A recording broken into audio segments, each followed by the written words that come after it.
guys, so we're back at the barn today, and believe you me, it is a cold one. So it's all icy everywhere, but we're back on with the Honda.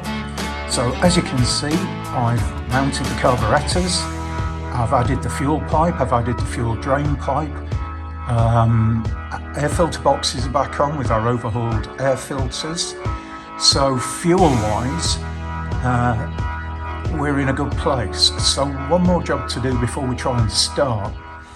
So one more thing we're going to do today is we're going to start to break open a lot of the electrical connections, especially where we've got them bolted to the frame for an earth.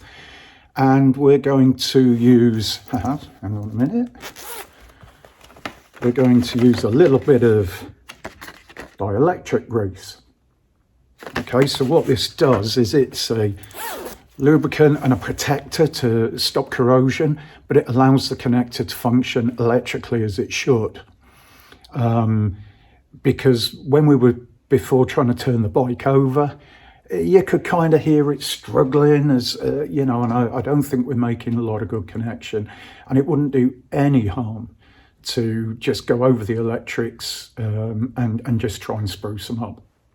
The other thing we will have to do is make something slightly better than jamming a screwdriver across the starter terminals to turn the engine over. So we can have a look at all of that today. So yeah, carbs on, and I've just broken this little thing off the back of my camera stand, which is a real pain because I've got nothing to hold the camera in properly. And there you go. Okay, so as you can see, it really is cold in here. It was so cold, I had to get two squirrels and bang them together just to knock the ice off them. I'm doing my bit for nature there. Anyway, I'm going to get the kettle on and reposition you, and then we can make a start. Okay, I've got a brew done. So I think you can see this connector here. So this is the main grounding point of the bike.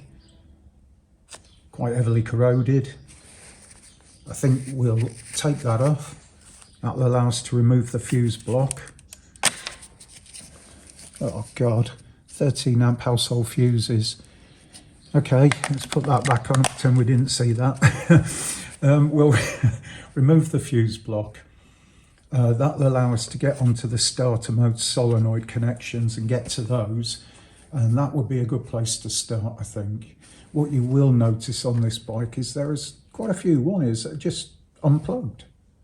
You know, now that, we'll have a look in the boot, but that's a grounding point for the mudguard to the main loom for the lights and everything. So that really needs to be remade. Lots of bits to do. Right, let's crack on.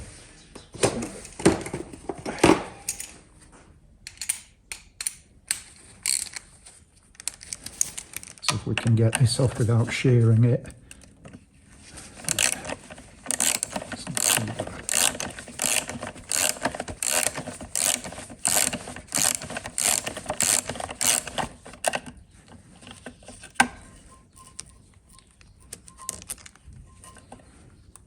Well, it looks pretty clean down the thread, which is a bonus. That's our fuse box. Let's have a look in, see what this is like inside. Might get a little screwdriver just to put that down. You know, it's on days like this that I don't mind walking back and forth to the toolbox because it's probably the only thing that keeps you warm.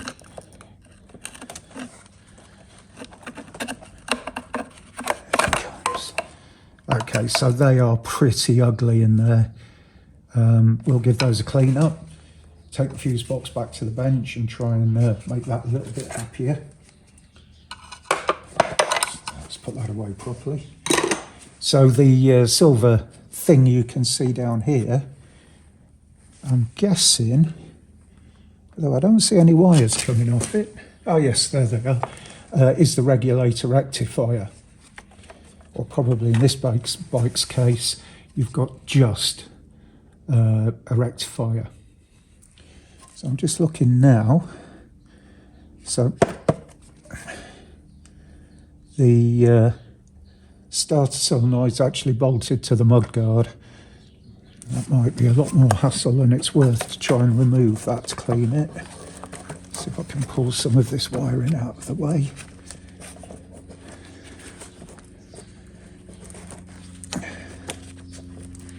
Don't want to be too heavy-handed with it. So one of the ways we can speed this process up is, rather than sit there trying to mess about with a little bit of wet and dry paper, we can use the rotary brush on the drill or Dremel kind of device.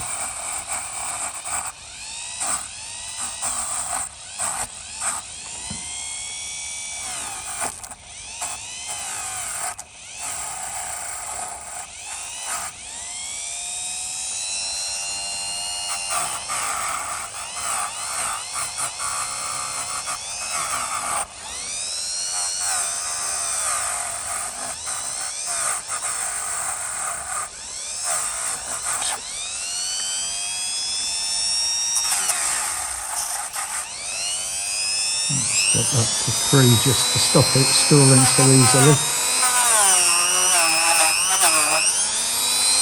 So that's getting quite nice and shiny now.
Okay, so one of the things I've done here now, before I put this back on the bike, I've found an area which I think might have a pinhole in. I'm a little bit nervous about putting it on. It's going to weep petrol, you know, blah, blah, blah, big troubles. So what I've done is I've put about a couple of pints, litre of fuel in there. I've sloshed it around, made sure that there was no drips. And I've just got it held up where I think the pinhole is, because what I'm hoping is it will just start to show. Petrol is a very fine liquid and it finds holes so easily, you know, where anything thicker like water wouldn't penetrate probably. So if I do see a wet patch under there in about 10 minutes, and I'll also check that the fuel tap isn't leaking. But if I do see a wet patch, I know I've got problems and it needs to be addressed.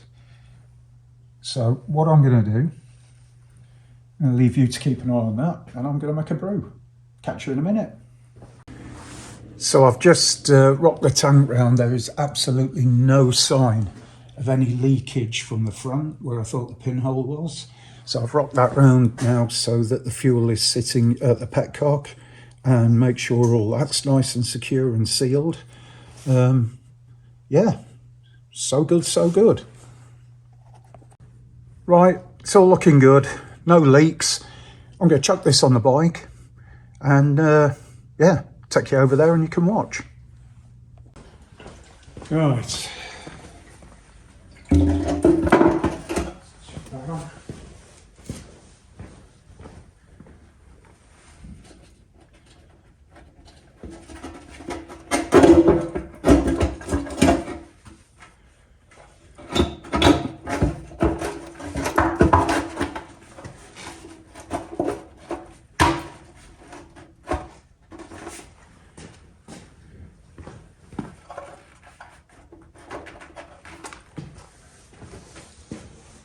Okay, we've got to get these fuel hoses on, and I think this is going to be our next big challenge. Now obviously I want you to be able to see what I'm doing, but there again I want to be able to do the job, so you might not be in the best position. And I'm a fuel hose, no I'm not, I thought I was a fuel hose missing. So what I want to do is bring that one through and under there, which you probably can't see, but I'm fully aware of.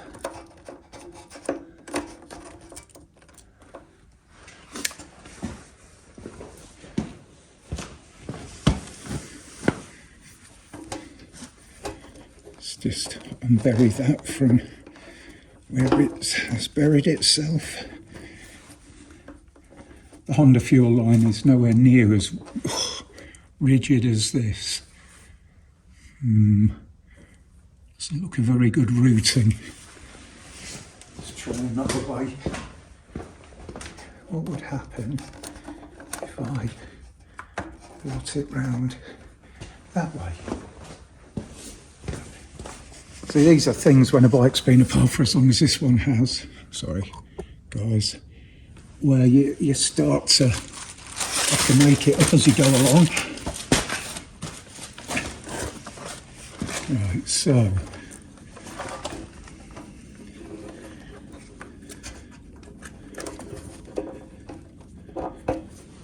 this one doesn't look to be anywhere near long enough.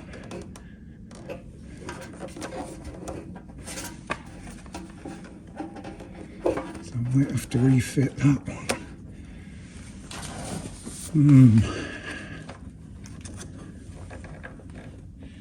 And this is why sometimes, folks, I do little bits like this without you guys watching, because you could spend 10 minutes not seeing me struggle my bits off.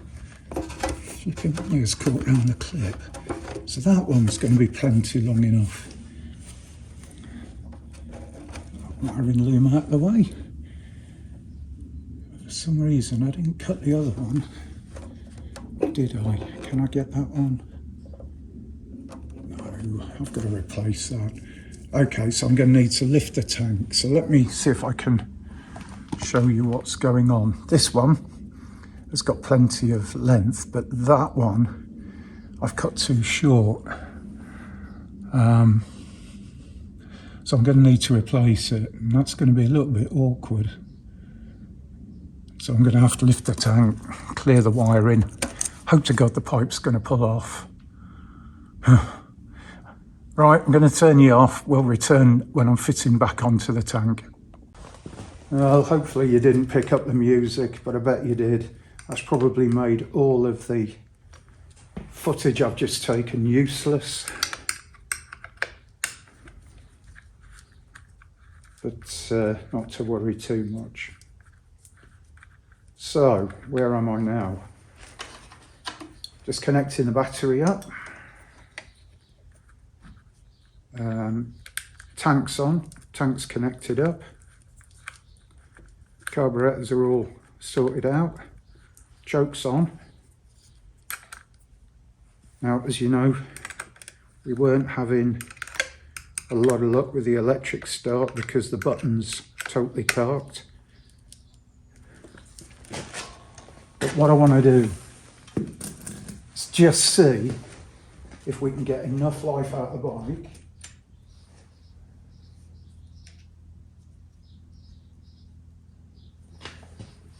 maybe to get a cough out of it.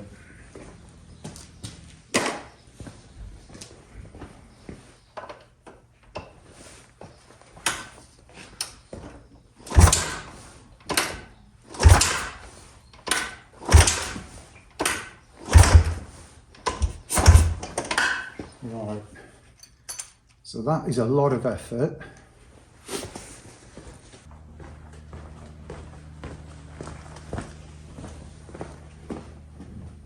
So we're going to cheat.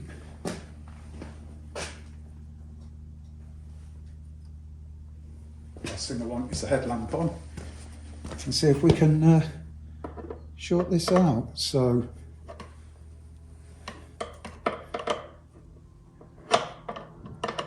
contact.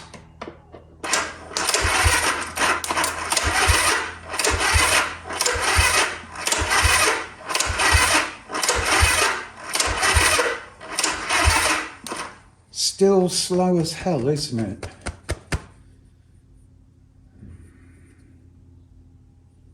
I thought cleaning up the wiring would really make a big difference, but it doesn't seem to have made any difference. Let's give it a bit of throttle.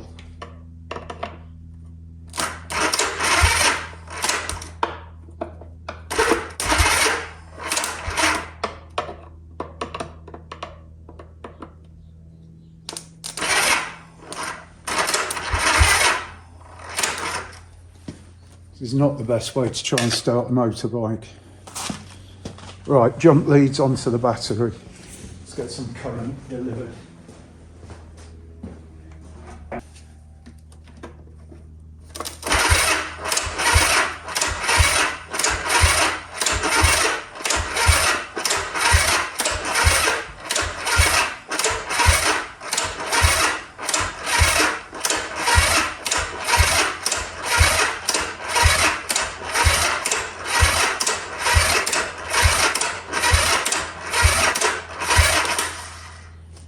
Okay, don't want to burn the starter out, we'll try a whiff of ether.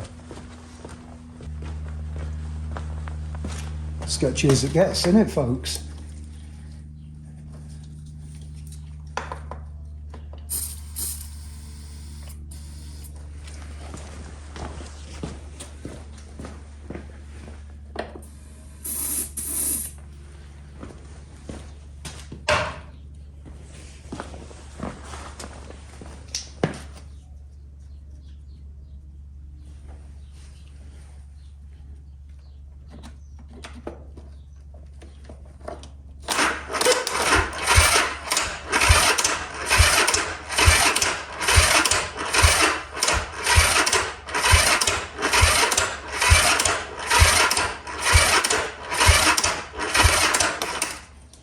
Well, there seems to be nothing there, but it's a good place to start from. So what have we got?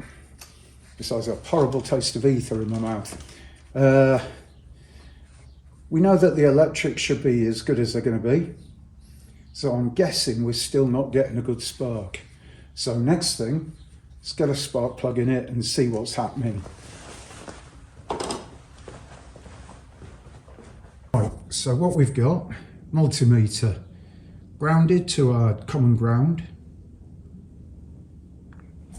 and then we've hooked the positive up to one of the points, and what we should get is when that's rotating, the meter should change. So if I gently kick this over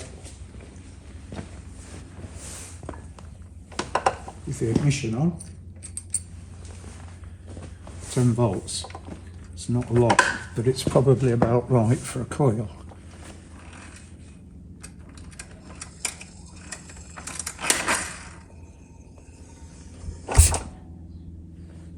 Now it's down to 1 volt. No, it isn't 10 volts still.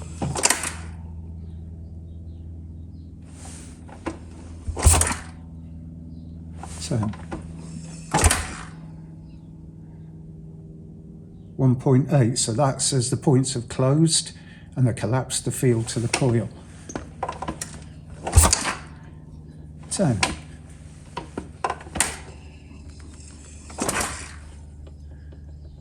1.6. So to be honest, that looks like we should have something happening there. Let's try the other set of points.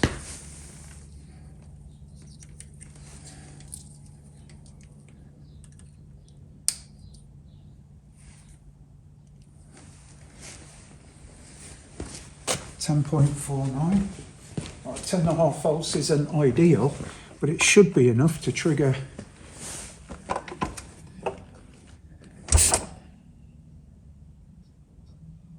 See, there you go, coil collapsed, so that should have produced a spark.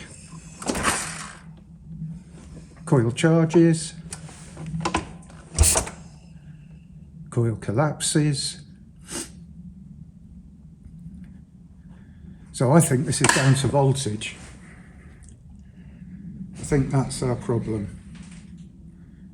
Maybe we do need the full 12 volts.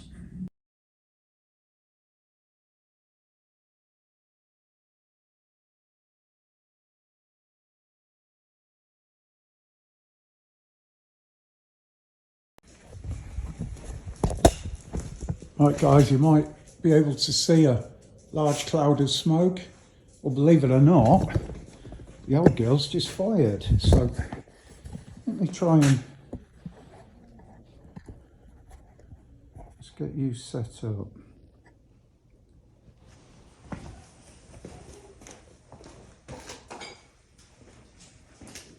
Right. Squirt of ether.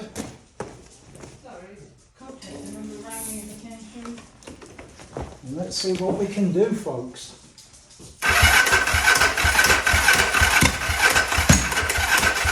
Yeah.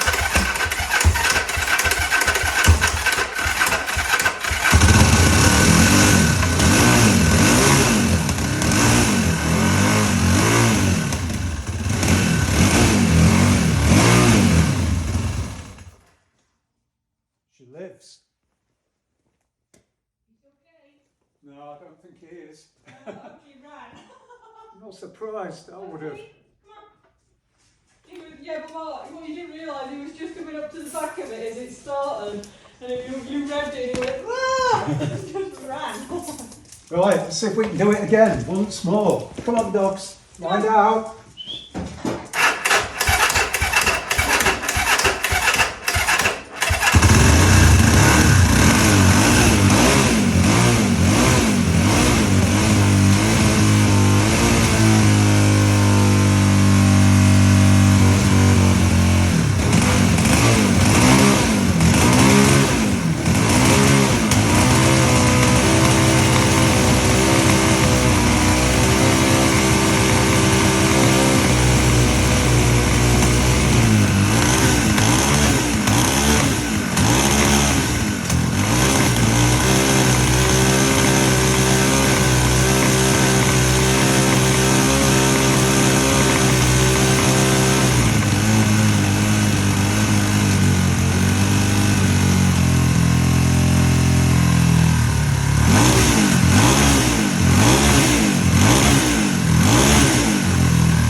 Well, there you go.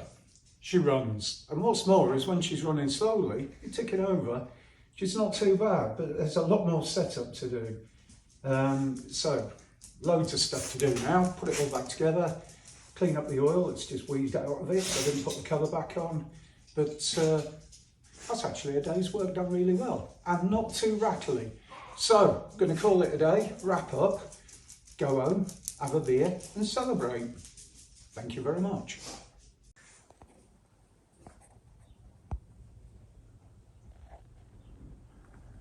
That, my friends, is the smoke from a nearly 50-year-old motorcycle, 49 years old, and still runs perfect. Well, that's a turn up for the books, isn't it? The old Honda started. So, 1975 actually, this machine, not 76, I checked it out. It's 2005, 50 years. 50 years, guys. And one of my big concerns was that when I started it last time, it really rattled its nuts off. And I thought, engine totaled. Well, we've set it up. A little bit rattly, but once we'd got it warmed up, got the oil round, let it run on tick over. Well, I was holding it, but you know what I mean, as close to tick over as we could get. Actually sounded sweet as. So there was a couple of things. First thing is, I had to bypass the wiring for the starter motor. I went straight on with a big heavy battery, clamp on the engine, and I turned the starter manually. It does show the starter's good enough to do the job. It also shows that probably the wiring is the problem. So we got lots of bits and bobs to do on this bike, in particular now, wiring. The other thing I'm going to do, I didn't have the alternator cover on, so I've lost a bit of oil. But a guy dropped me a message, sorry, forgot your name, because I'm not by the computer, and said, you really need to clean out the centrifugal oil filter. So next time you see me, I'm probably going to do a full service on the bike, or at least do the oil filter and the oil. I might put the money into a gasket kit, take the side panel off and do the sump strainer. I think that needs to be done as well because of its age. And to be right honest, because it isn't rattling, that means oil's getting round, that means the engine's pretty good. It's worth doing. Now it runs, it's worth also sticking a battery in it. So a lot of things I'm going to order tonight, don't tell Wendy. A lot of things I'm going to order tonight, but I am really stoked. 50 years old, thought it was going to be a problem bike, and it looks like it'll be okay. Thank you very much for watching, and take care.